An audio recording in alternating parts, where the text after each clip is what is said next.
하이, 안녕하세요. 21번째 디딤 영상이고요.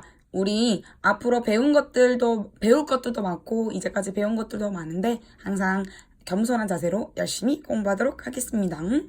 자, 오늘은 교과서 98에서 100페이지까지 속도에서 배울 건데요. 미분의 마지막입니다. 뚜둥. 그런데 미분의 제일 마지막 단원인데요. 사실 쌤 물리 아니에요. 저 물리 못하는데요. 혹은 아싸 나 물리 잘하니까 기드. 근데 사실은 수학에서는 가장 쉬운 내용 중에 하나니까 여러분들 포기하지 마시고 잘 따라오시기 바랍니다. 자, 간단하게 원리를 조금만 설명하고 넘어가도록 할게요.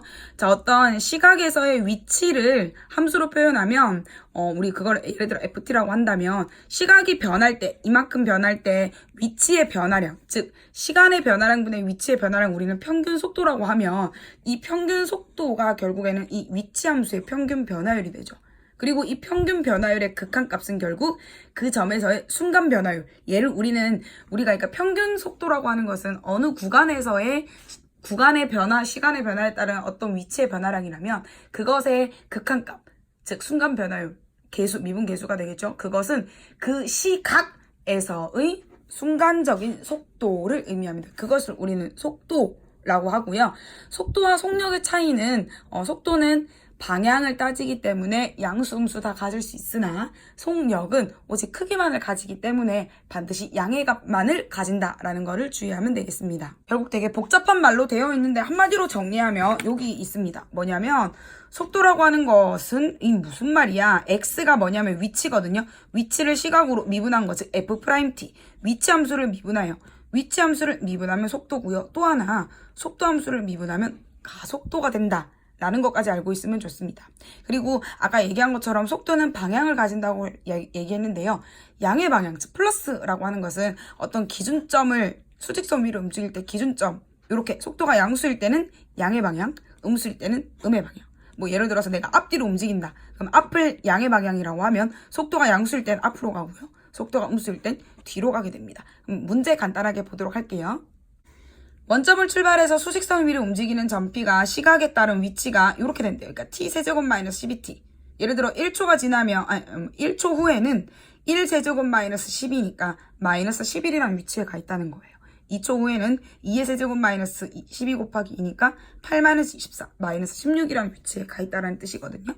그러면 그때 속도와 가속도를 구하는데 언제냐면 1초일 때, 시각이 1일 때의 속도와 가속도를 구하라고 했습니다. 그런데 자, 위치가 이렇게 있죠. 얘를 미분합니다. 얘를 미분한 게 속도예요. 그러면 속도라고 하는 것은 이것을 미분하니까 뭐가 돼요? 3t 제곱 마이너스 12. 얘가 속도고요. 가속도는 한 번 더 미분하세요. 그럼 뭐가 돼요? 6t가 됩니다. 그렇죠? 여기 정리안이 있었네. 3t 제곱 마이너스 12. 그 다음에 얘는 6t인데 1에서의 속도잖아. 그러면 t가 얼마? t에다가 얼마를 대입할까요? 그렇지. 1을 대입하게 되면 여기 t에 1을 대입하면 3 마이너스 10이니까 마이너스 9라는 게 속도고요. 그 다음에 가속도는 6 곱하기 1이니까 6이라는 게 가속도가 되겠죠. 그 다음에 두 번째 문제는 뭐냐면 운동 방향을 바꾸는 시각을 구하세요 라고 했습니다. 예를 들어서 앞으로 잘 가던 놈이 갑자기 뒤로 돌아온다든지 오른쪽으로 잘 가던 놈이 왼쪽으로 가는 거, 운동 방향이 바뀌는 거죠. 여기서 여러분들 주의할 점이 무엇이냐? 꿀팁입니다. 운동 방향을 바꾼다 라는 말은 속도가 0이다 라는 말입니다. 무슨 말이냐면 앞으로 갔다가 뒤로 오는 애가 있다라는 말은 속도가 양수이다가 음수로 바뀌죠. 우리 사이값 정리에서도 배웠었는데 뭐냐면 양수였다가 음수로 가려면 반드시 어떤 점을 거쳐야 돼요? 0이라는 점을 거쳐야 된다. 순간적으로 살짝 멈췄다가 다시 뒤로 돌아온다라고 생각하시면 되겠습니다. 그러면 자, 속도가 뭐냐면 3t제곱 마이너스 12예요. 그럼 얘가 0이 되는 그런 시각을 구하라는 뜻이죠. 그러면 3t제곱이 12니까 t제곱이 4니까 따라서 t는 뭐가 있죠 원래? 플러스 마이너스 2가 두 개 있습니다. 근데 얘들아 주의할 점. t는 시각입니다. 마이너스 2초라는 건 존재하지 않습니다. 따라서 그 시각은 2. 그러니까 2일 때 운동 방향을 한번 바꾼다라는 뜻이 되겠습니다. 자, 속도, 가속도 구하기 꿀팁입니다. 주어진 위치함수 미분하면 속도고요. 속도 미분하면 가속도가 된다. 그리고 나서 내가 구하고자 하는 시각에 t를 대입해 주면 되겠습니다. 1번 문제는 동일하니까 넘어가고 2번 로켓 쏘아 올리는 문제를 한번 볼게요. 물로켓을 쏘아 올렸을 때 시간에 따른 높이는 어떻게 돼? 라고 물었더니 지상에서 지면과 수직으로 쏘아 올렸더니 t초의 물로켓의 높이는 마이너스 5t제곱 더하기 30t였어 라고 했습니다. 자, 여기서 문제가 또 하나 뭐냐면 최고 높이에 도달하는 데 걸린 시간 구하세요 라고 했습니다. 자, 근데 여기서 또 하나 꿀팁입니다. 중요합니다. 최고 높이에 도달한다 라는 말은 물로켓이 얘들아 이렇게 갔다가 언젠간 떨어지죠. 최고 높이에 도달한다는 말은 곧 떨어진다라는 뜻이지. 떨어진다라는 뜻이고 올라가던 놈이 떨어진다라는 말은 운동 방향을 바꾼다라는 말이고 그건 다시 속도가 0이라는 뜻이겠죠. 자, 그러면 높이가 이렇게 위로 올라가는 놈에 있어서는 높이가 결국 위치입니다. 그러니까 결국 속도가 뭐가 되냐면 이 함수를 미분한 마이너스 10t 더하기 30이 되죠. 얘가 0이 되는 시각이니까 따라서 t는 3이 됩니다. 그러면 우리는 최고 높이 로켓이 도달한 최고 높이를 구하세요 라고 했는데 그게 언제라고? t가 3일 때. 그러면 여기다가 3을 대입해주면 되겠죠. 그러면 h에다가 3을 대입해주면 마이너스 5 곱하기 9 더하기 30 곱하기 3을 해주면 마이너스 45 더하기 90이니까 결국 얘가 45m까지 간 게 최대 높이구나. 자, 그러면 또 하나 풀었습니다. 이번에는 지면에 떨어지는 순간의 속도를 구하세요 라고 했습니다. 지면에 떨어졌어요. 지면에 떨어졌어요. 높이가 얼마인 상황이죠? 높이가 얼마? 0입니다. 즉 h가 0인 상황이야. 즉 마이너스 5t제곱 더하기 30t가 0입니다. 그러면 마이너스 5t로 묶으면 t 마이너스 6이 0이니까 따라서 t는 원래 뭐가 있죠? 0이랑 6이 있습니다. 자, 그런데 t가 0이라는 거는 아직 시작 안 했잖아.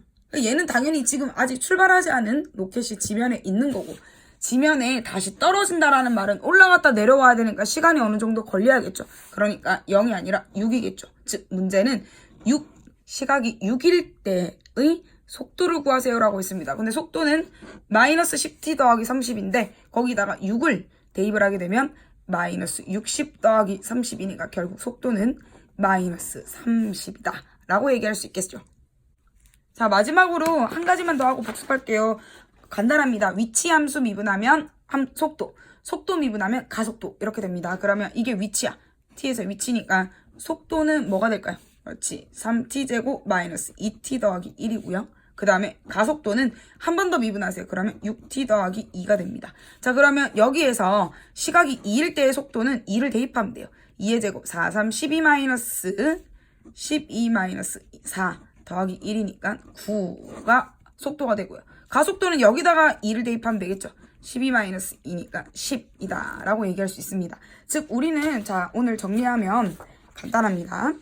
위치 함수를 미분하면 속도고요. 속도 함수 미분하면 가속도라는 거 잊지 마시고 운동 방향을 바꾼다 라는 뜻은 결국 속도가 0이고 물로켓뿐만 아니라 어떤 물체를 던졌을 때는 운동 방향 바뀐다는 거는 결국 가장 높은 지점에 올라갔다가 다시 떨어지는 거다. 즉 최고 높이에 도달했다 라는 말 자체가 바로 우리는 운동 방향 바꾸었다. 결국 다시 말하면 속도가 0이다 라는 말로 정리할 수 있겠습니다.